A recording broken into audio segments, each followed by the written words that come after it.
they can't grow their business, they can't figure out why. Well, they don't really have a plan that they're taking action for. And so really it's taking an idea that you have, a goal that you have, and taking it and putting it into an action plan, and actually putting that action plan into your calendaring system.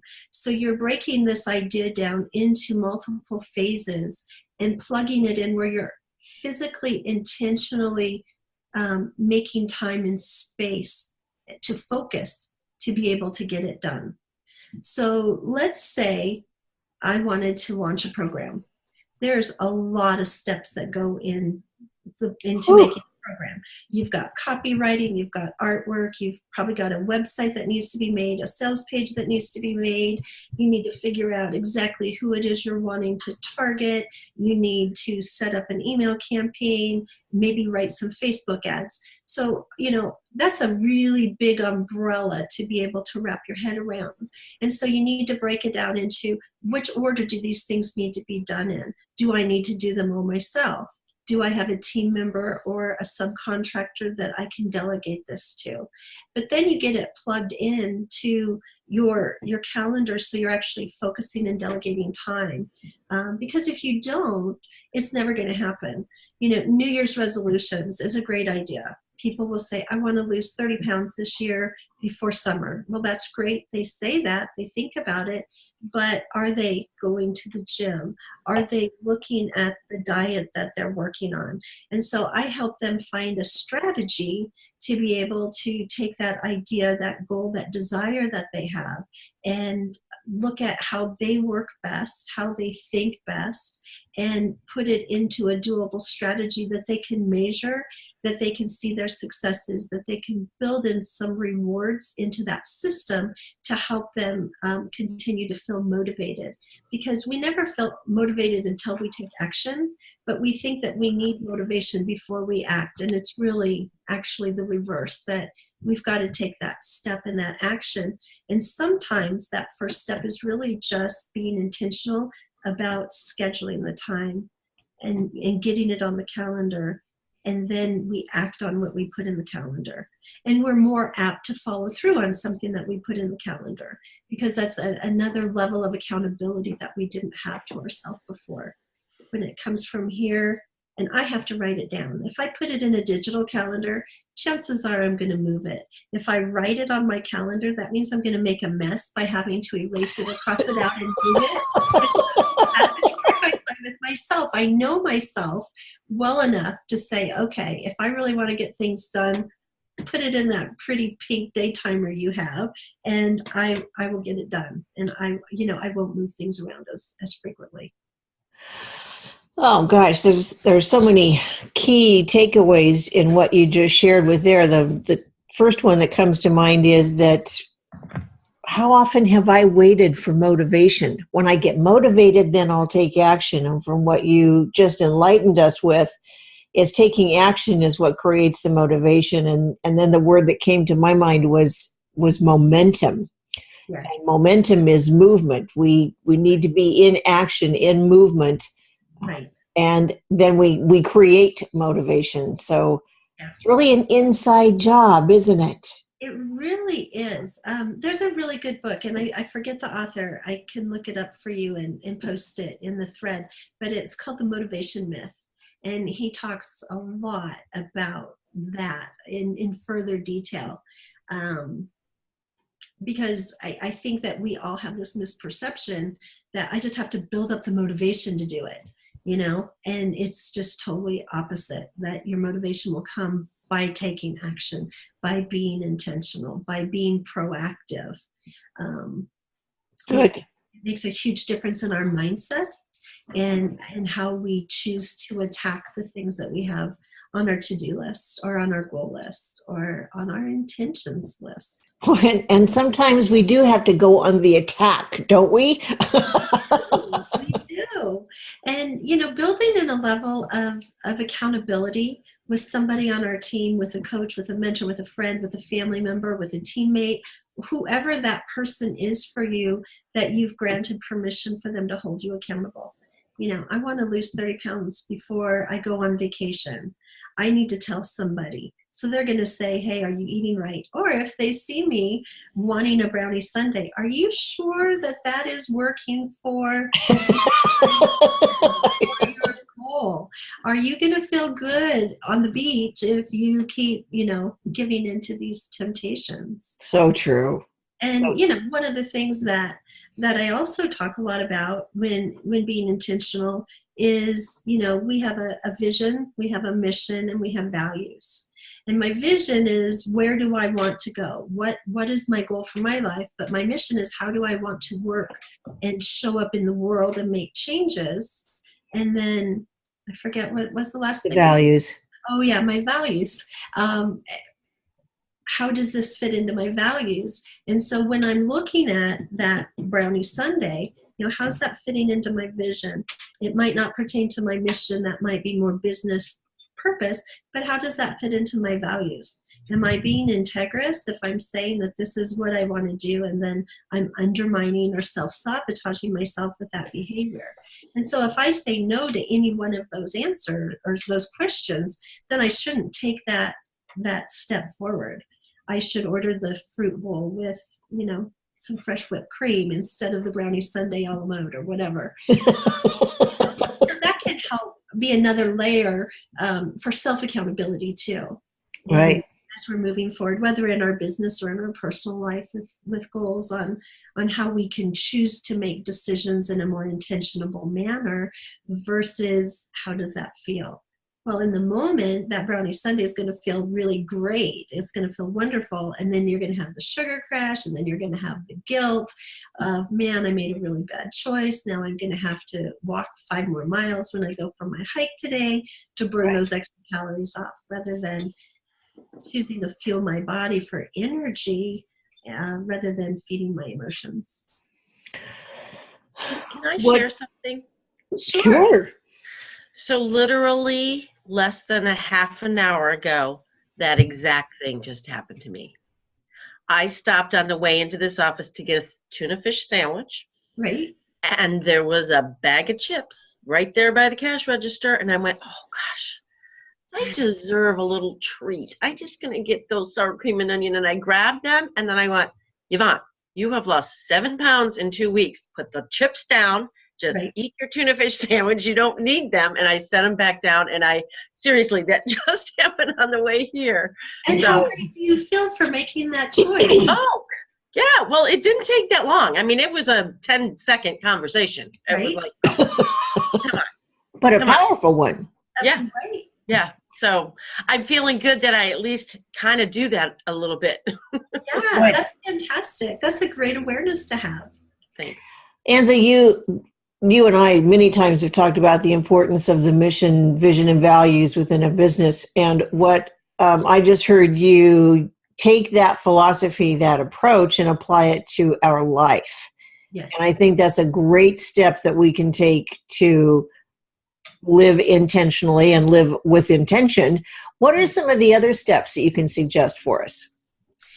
Well, there's a couple other things that I find to be really important, and that is journaling time. And I know that a lot of people think, oh, it's like a diary, but really journaling is so much more than that, because it gives us a track record of the accomplishments that we've made, the hurdles that we have come to, the solutions that we've had, and it tracks what our mindset is as we're going through the different avenues, either personal or business life. But it also causes us to be very reflective about the lessons that we've learned, so we can apply those lessons moving forward. And so as part of a daily routine, and some people prefer to have their motivational routine in the morning, some people prefer to have it in the evening and in their day with it. Either way, I think it's really important to have that time of thinking and using different types of thinking in your life, whether you're using strategy thinking, creative thinking, reflective thinking, and putting that into your journal, where it's not just it's a thing on my to-do list. I just need to jot these things down. That Right. you really schedule time, you create an ambiance, you have a special place that you go where maybe you like to meditate before you write. I think it's also important to be very intentional about the gratitudes that you have, because as we recognize all of the things that we do throughout the day, all the people that we interface with, there's so many things to be grateful for. And that helps us take our eyes off ourselves and keep our eyes on others and on service, which I think is very important as we live intentionally. I used to work with a coach, and one of the rituals that we had was every Friday we took 90 minutes and we would outline all of our gratitudes for the week. And we didn't talk about anything about business. We didn't talk about, anything that had to do with to-dos. This was all about the people and the things that we were grateful for. And in 90 minutes, how many things do you think that we could come up with to be grateful for? Oh, wow. What a beautiful opportunity. Yeah. We would come up on average 500 things every day that we were grateful for. Isn't that amazing? Yeah. That is mind-blowing. We were intentional about writing it down. And there were so many things that happened outside of the intentional things we had put in our calendars that were spontaneous things that we could go back and say, I am so grateful that out of the blue, I got a call from this person, and this led to this interaction, and this led to this outcome. And being able to see that track record can really change our perspective in our mindset, in our momentum, in our energy level. And so I think that that's a really important part of our day, that not everybody is as intentional as they could be. And it doesn't have to be writing pages and pages and pages. It could just be little bullet points as reminders. Sure. That have that track record. Because, there are days that we all have updates that are just so great. And then we have days that are a real struggle, that things aren't happening the way we thought they would or hoped they would. Sales aren't coming in the way we thought they would for a new product. And we thought this was just the great thing that our tribe wanted, and nobody's taking up our offer, and you just feel stumped and you feel Right. low on energy. This journal is a great place to go back to re-energize, to say, you know what? A year ago, I had a similar situation, and this is how I overcame the situation. And you can see your history of success. You can see your history of growth, and be able to apply those past lessons that maybe have fallen out of your consciousness, and bring back into your consciousness to be able to apply now to give you some other opportunities to move forward. It could be business, it could be relationship, it could be personal growth. Tracking things that you're doing for personal growth. Oftentimes people think that just like as a toddler grows from, being a baby to taking their first steps, to saying their first words, to, doing their first speech in school or whatever, there's this progressive growth that happens, and it seems to be an automatic progression. But once we leave college, a lot of people forget that they need to intentionally feed themselves.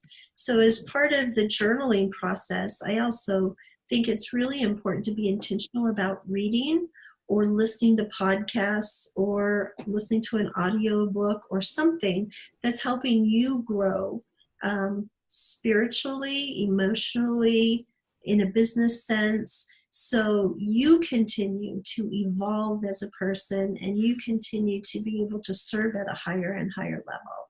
Right. And so I include note-taking for the things that I'm learning. And so I'm also capturing that in my journaling experience, because sometimes I go back and I forget about something. Where did I find this? And I've written down this really great quote that was really motivating to me one day. And so it's like, oh yeah, it was in this book, or it was in, this audio or whatever. And then I can go back and re-listen or reread that part that maybe can help me get past a point that I'm stuck in. For sure. And so That's a great suggestion. What comes to mind is, as I'm listening to you, Enza, is that as business owners, entrepreneurs, we spend a vast majority of our time in the energy and the space of problem solving. Yes. In fact, for some of us, that's what we're hired to do, is problem solve. So not only then are we in that space for our clients, but as a business owner, we're in the problem solving mindset. And what I'm hearing from you is the importance of creating the space and the time to move into other mindsets, other energy spaces, so that we have the balance. We have the opportunity to replenish, to refresh, to move into our creative space or into our reflective space, as you suggested. So these are great ideas. What I'm also hearing from you is that it doesn't sound to me like there's a cookie cutter approach to this. I hear you really honoring the uniqueness of each individual and recognizing what's going to work for us and what won't. So, can you talk a little bit about not being the cookie cutter? Yes. You know, it would be so great if there was a cookie cutter or an exact recipe that was one size fits all for everybody. But, you know, the truth of the matter is we all have our own preferences. We all have our own personality style. We all Yes. have our own work style. And we all have our own way of processing information, the way we like to give and receive information. And so it's really important to take an inventory of what that is for you. When are you at your best? I think it's best to journal when you're freshest versus at the end of the day when you're depleted from your energy. But for some people, that's their way of winding down. That's the way of emptying their brain. So when they go to sleep, everything's left on the table, so to speak. And so it's really important just to look at how you process, the way that you like to give and receive information, and then when are you at your best, because that really is different for each and every one of us, and devising a routine around that. Some of my clients, they need to have the incense going, or they need to have a diffuser going. They need to have special music playing to get them into the mindset to be able to write, to be able to be creative, to release. Other people, they may be just like a soft lit room that's almost dark and it's totally quiet. It's very different in how each of us like to process that time. Music can be very powerful for some people. They need to have that music to pull their thoughts or their emotions out of them. And so I always give an exercise of taking that inventory, taking time to write it out and think about it, because oftentimes we don't intuitively know that. A lot of times we haven't been in a situation where we've been wanting to journal for a purpose. Growing up with our diaries, dear diary, I had such a great day. I talked with all of my friends at lunch today, and after school, Tommy walked me home, and then blah, blah, blah. I mean, oh, great. It's wonderful, but it didn't capture anything of purpose, to go back to really reflect on. It was just more of an accounting of the day. Maybe you shared a little bit about how you felt about it, but more often than not, it was just like, oh, this happened and blah, blah, blah. But if we really can take the essence of what our day was, the things that we felt, the fears that we faced, the areas that we felt stuck, we can propel ourselves forward. We can create the momentum that we need. We can start to recognize, I can't come up with any solutions. I am totally stuck. I don't know where else to turn. You can start to have an awareness, I'm in a fixed mindset. I need to get out of a fixed mindset into a growth mindset so I can look at other solutions. Oh, you know what?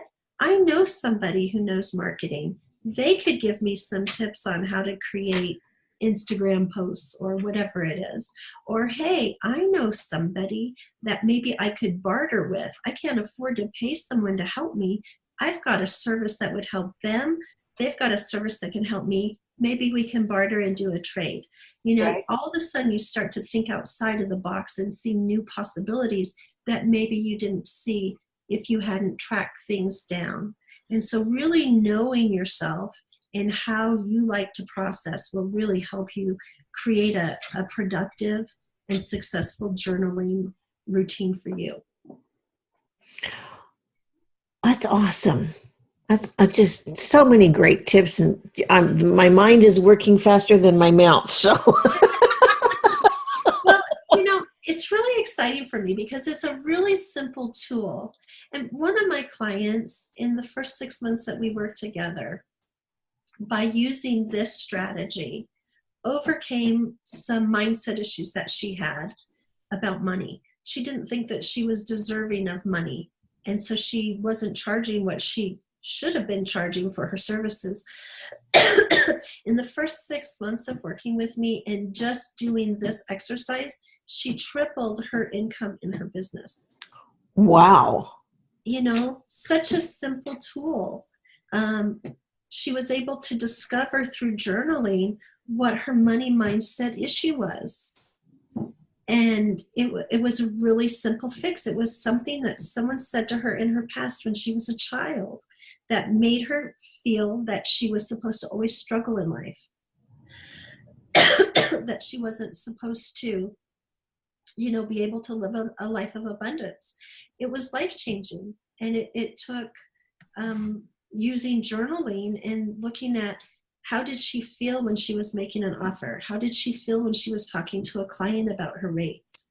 And she was able to pull that out, put it on paper, and start to see the patterns, and then eventually connect the dots. So it can be a really powerful tool, not only for personal growth, but in her case, it also had some financial rewards that were attached to it as well. Well, absolutely. I would say tripling your income in 6 months is incredibly impressive. It was phenomenal for her. Sure. And she never, ever, ever would have dreamed that would have been a possibility. So she had no idea that she had a money block. She had no idea. None. Wow. That makes me wonder, how many blocks do we have that we're completely unaware of? I mean, there's enough that I am aware of.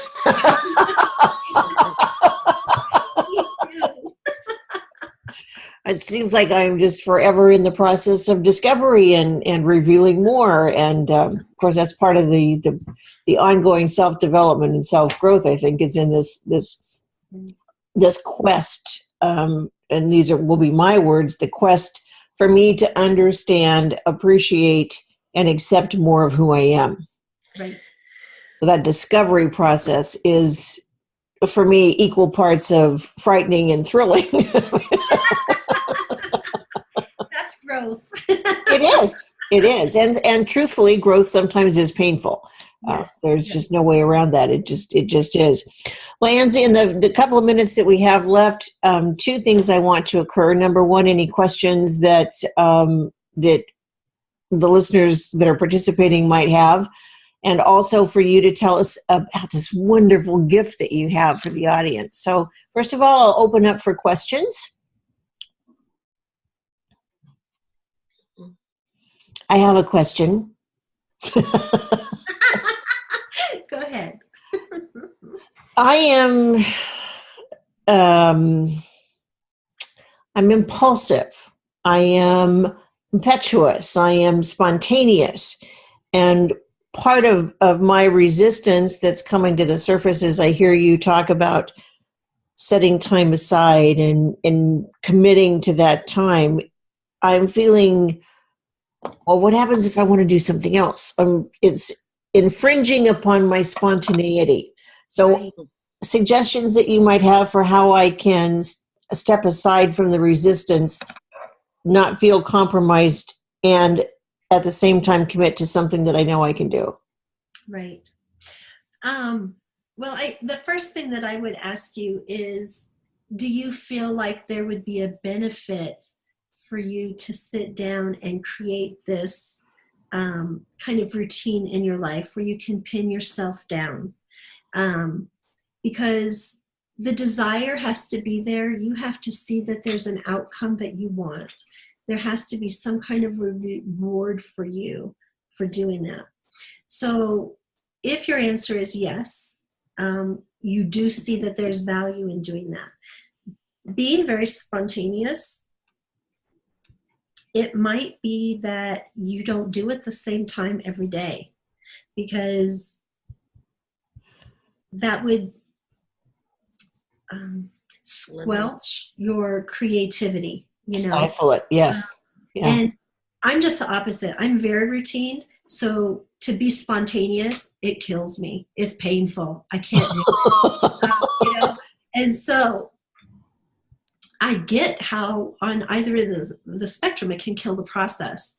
So for you, you might want to create a reward system that says, if you do this consistently every day, on the weekend you get to do XYZ, whatever it is, that's something that thrills you.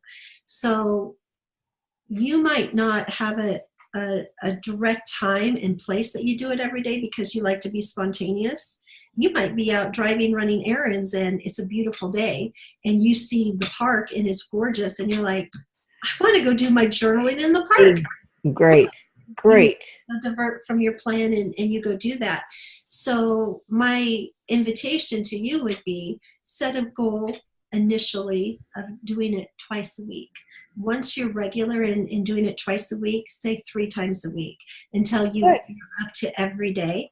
But choose something. And I always say a non-food related reward. You know, maybe you like to go to the ballet. Maybe you like to go run on the beach, and, you know, you're not close to the beach. It's a travel to get there. Whatever it is that would thrill you that you wouldn't ordinarily do, make that your reward. And then when you achieve your goal, make sure that you do reward yourself, because again, that reward plays into the momentum and the motivation circle. It does. Keeps you going. That's great. But what I'm hearing from you is baby steps, just little baby steps. Don't go for the... Okay, good. All right, so in the couple minutes that we have remaining, Anza, please tell our listeners about your gift you have for us. Awesome. Well, I have 2 things if people would like to take me up on it. One, I have 10 tips to create flow in your life, which kind of dovetails from the things that we've talked about today. It goes into a little bit about goal setting, keeping focus, giving yourselves rewards, being present in the moment, those types of things, just 10 simple tips that you can build into your life to be more intentional. And then if you're interested, I have a 30-minute free discovery call, strategy session. If you would like to use my link, we can spend 30 minutes talking about areas that you might be stuck and help devise a non-cookie cutter strategy that will life and circumstances and get you moving forward. A non-cookie cutter strategy and a non-rewarding cookie strategy. No cookie rewards in this one. That's awesome. Well, this has just been great. And I so appreciate you spending time with us, particularly in your compromised position today. You're such a trooper. Thank you for going the extra mile and showing up with all of who you are in the essence, which is beautiful. Thank you. Thank you to everyone joining us. Please do follow the feed. I will post this download shortly. So for the replay, Anza will also be posting the link for the book that you mentioned, which sounds really interesting. Yep. And the links so that you can either schedule an appointment with Anza and or download her 10 tips. So thanks to everyone for joining us today. Until next week, make it an awesome week. Awesome. Bye-bye. Bye. Bye.